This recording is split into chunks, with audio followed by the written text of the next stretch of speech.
बिरसा मुंडा जी की धरती है, रघुनाथ महतो की धरती है, राजा जगन्नाथ धल की धरती है, सिंधो कान्हो की धरती है। ये क्रांतिकारी नेता थे। जब हमारी आजादी की लड़ाई शुरू भी नहीं हुई थी, उससे पहले ये अंग्रेजी साम्राज्य के खिलाफ लड़े और खड़े हुए। आपको गर्व होना चाहिए कि ये आपकी धरती है, जिसने ऐसे नेताओं को पैदा किया जो सदियों पहले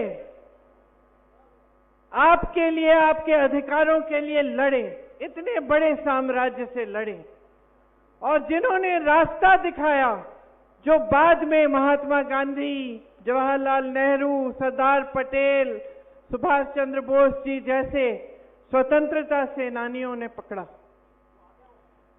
तो जो आधार है हमारी आजादी का, जहां हमारी राजनीति की नींव डली, वो यही थी कि अपने अधिकारों के लिए, अपनी आजादी के लिए डट के लड़ो, अपना हक मांगो, अपनी आवाज उठाओ। वो हमारी राजनीति की नींव थी और उस नींव पर ही हमारा लोकतंत्र बना। हमारा लोकतंत्र, हमारा संविधान हमारी रक्षा करता है। आज बेरोजगारी चरम पर है। 45 सालों में इतनी बेरोजगारी नहीं रही। 70 करोड़ नौजवान इस देश में बेरोजगार हैं।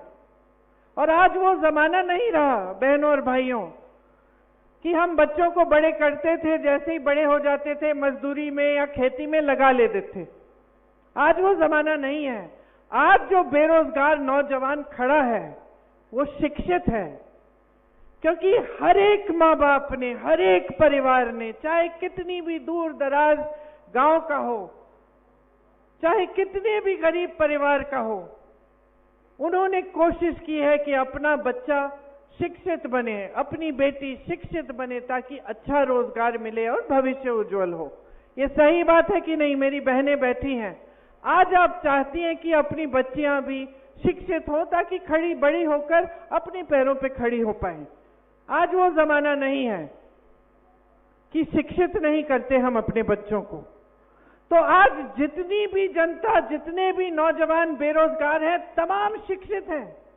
किसी ने बीटेक किया है, किसी ने बीएससी किया है, किसी ने एमएससी किया है, लेकिन रोजगार नहीं मिल रहा।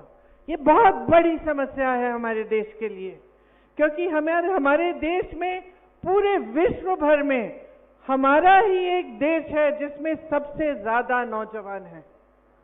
तो हमारी वर्क फोर्स भी बहुत मजबूत है। अगर इन सब नौजवानों को रोजगार मिलता तो हम मजबूती से चाइना जैसे देशों का मुकाबला कर पाते मैन्युफैक्चरिंग में और वर्कफोर्स में। आज वो परिस्थितियां नहीं है। तो ये एक सबसे बड़ी हमारी समस्या है। आपने बहुत मंचों पे सुना होगा कि तमाम नेता आते हैं, संविधान की बात करते हैं। कभी आपने सोचा होगा कि ठीक है, लेकिन इस संविधान का मेरे लिए क्या मतलब है? मेरे रोजमर्रा के जीवन में इस संविधान का क्या महत्व है? तो बात यह है कि यही संविधान आपको सारे अधिकार देता है। आपको वोट का अधिकार देता है, आवाज उठाने का अधिकार देता है, आंदोलन करने का अधिकार देता है, भोजन का अधिकार देता है, शिक्षा का अधिकार देता है, आरक्षण का अधिकार देता है। आपको बचाकर रखता है और इस लोकतंत्र को बचाकर रखता है। कल अगर लोकतंत्र ही नहीं बचेगा तो जब आपके लिए कोई संघर्ष या कोई संकट आपके जीवन में आता है, आप आवाज कैसे उठाओगे? जब आपको कुछ बदलाव चाहिए तो आप उस बदलाव को लाएंगे कैसे?